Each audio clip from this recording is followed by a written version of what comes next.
Hello and welcome back to my channel. I am Christy VANN with VANNtastic Finances, and I teach velocity banking and I help people get out of debt very quickly.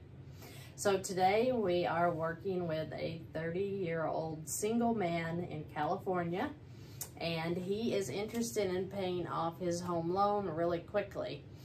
But first he needs to build up some credit due to that his home loan and his loan to value is about the same. So we are going to have to work down that mortgage just a little bit and boost up his credit maybe a little bit so that we can work on getting him the HELOC that he is interested in obtaining to get rid of that mortgage. So first we want to go over his income, which is at $2,900 a month. He has a total of $2,000 in expenses. His cash flow is at $900 right now.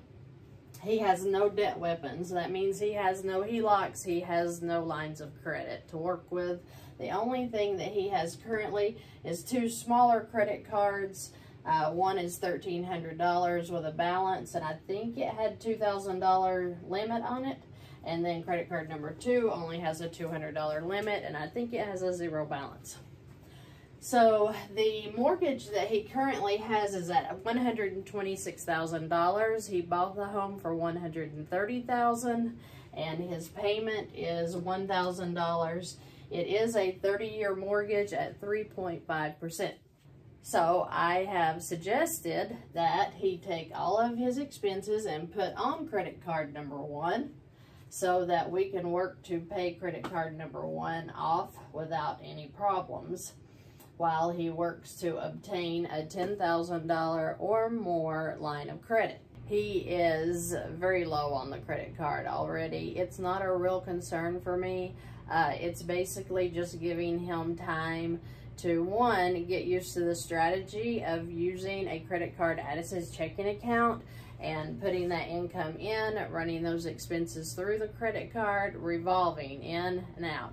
In and out. That's a mindset. We have to get used to that. We have to break the strongholds of what we were taught to do, which was to take our money, set it in a bank, in a checking account, or set it in a savings account and draw a 0.0152% and be excited about that, while we're sitting here paying 18% on a credit card that they gave us. So we need that money to work for us, and the way it's going to work for him is it's going to be deposited into a credit card that is charging him interest. So that's so important that we understand that when your money sits in a checking or a savings account or in your safe, when you have balances on your cards, you're doing nothing. Inflation is eating up your money that's sitting in the bank or savings or your safe.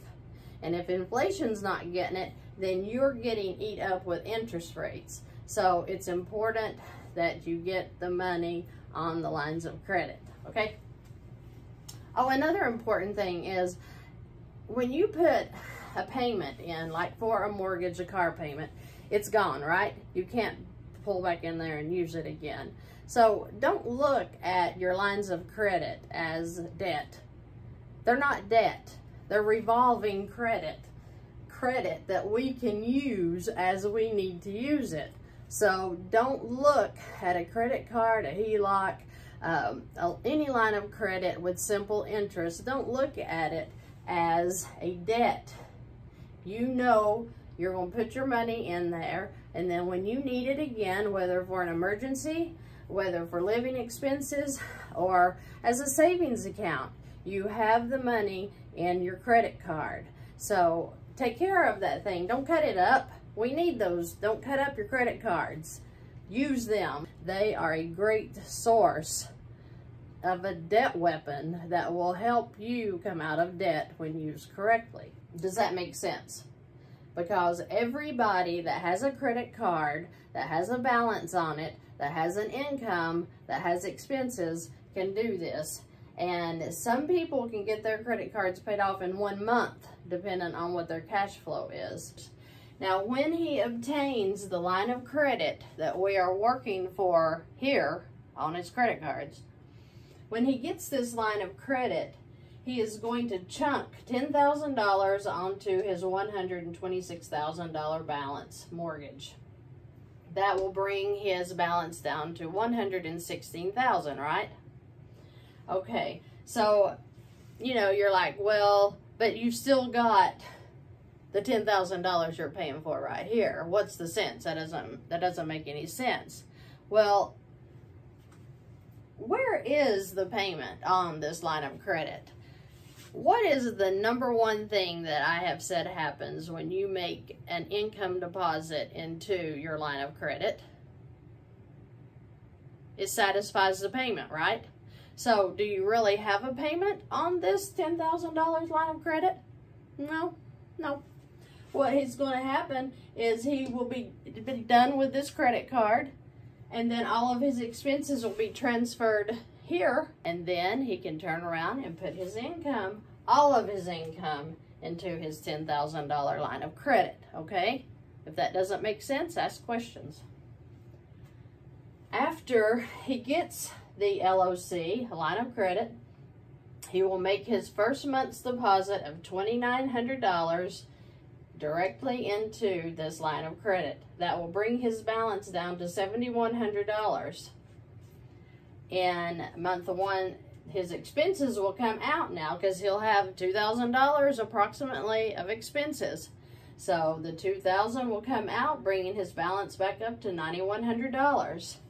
In month two, he will make a $2,900 income transfer right into the line of credit.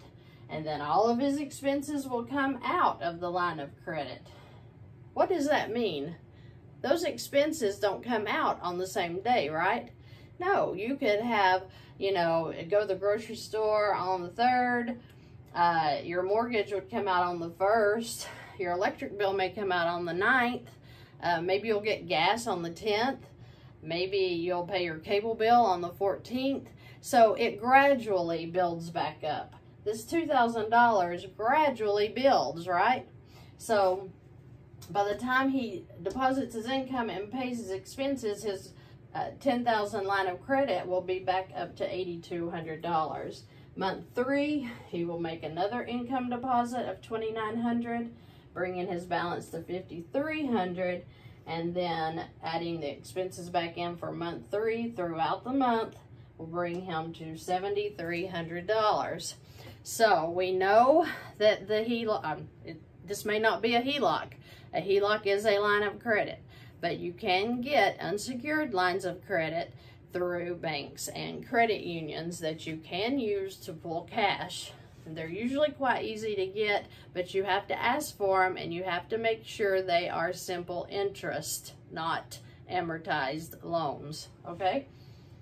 So if we have a $10,000 balance, then at 16%, now a 16% line of credit is pretty high. So you're talking credit card high.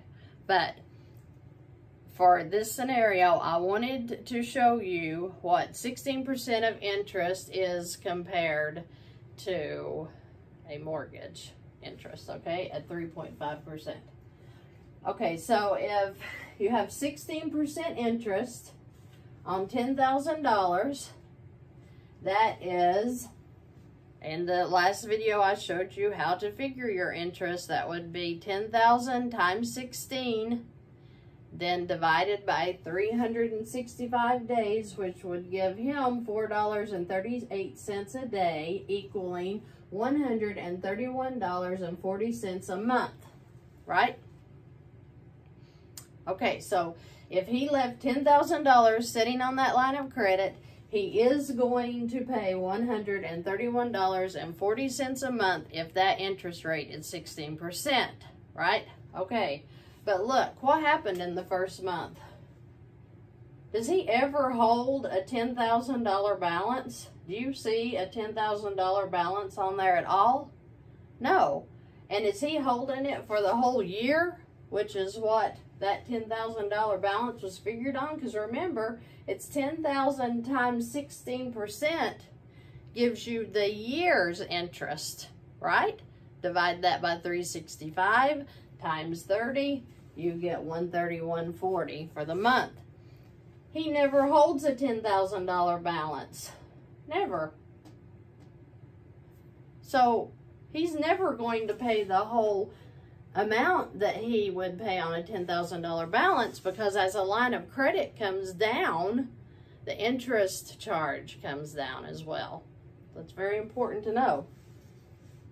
So by the time he gets to month 3, after his income and expenses have gone in and come out, he would pay $3.20 a day, and that's $96 for the whole month of interest. Now, he would run this out, and I wanted to show him how you would play out a line of credit. So he would keep doing this month to month, where he would pay it off in about 9-10 months, okay?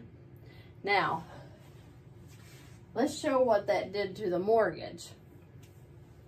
He had $126,000 balance on his mortgage. He paid a $10,000 chunk. That brought it to $116,000. So let me show you something. I've shown you all this before. If you go to Carl's Mortgage Calculator, it's an app you can download. You can go and put in the value, the property, which was $130,000. Can you see that? $130,000. Okay. And then the interest rate is 3.5% for 30 years. His actual payment is $583.76, but he pays $1,000 because he has his escrow added in there, of course, right? Okay. But what I want to show you is over the 30 years, if he kept this loan, he would pay $80,152.91 in interest alone, right? That's horrible. But look, I figured, I took the table and I went to what the amortized schedule is here, and I showed where if we took the $10,000 off of the 126, what date that would bring us to in this calculator. And the date that it brings us to is September the 1st, 2027, okay?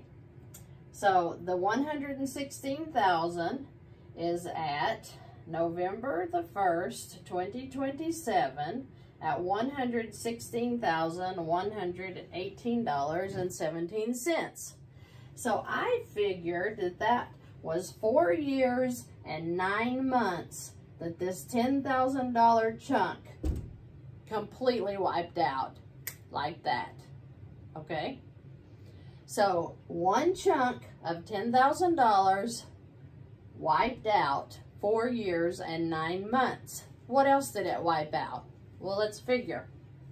Because if you go on back here to the graph, it will show you that, it may show you, okay, it'll show you exactly how much interest that you paid, and it shows you how much principal, because most of your payments on a mortgage are upfront interest. So most of your payment on a mortgage, that payment in the first 4 to 5 years is most of the interest. That's why you get a call in about 4 years, 5 years, and they say, hey, you want to refinance that loan? We can knock that payment down for you. We can extend that loan. We can give you some money out of your equity. They love to refinance because guess what? You have paid most of the interest up front, so they're ready for you to buy them another home because you've already bought one. So let's buy them another one, okay? Do not refinance. Please talk to me if you have questions about that. Do not refinance that loan Go get you a line of credit. Do this right here. Get out of that interest. Let me show you the interest that he's going to save. Not only did he jump his mortgage up 4 years and 9 months, he paid $10,000 chunk, right? Well, look at the interest that he would have paid. $20,393.46 in interest only in the 4 years and 9 months. Now that is just highway robbery, right? So if you have any questions about what I have discussed in this video, please feel free to leave me questions or comments below. If you have your own scenario that you want to go over with, I'd be glad to discuss that with you. Thank you for joining me today, and I'll see you in the next video.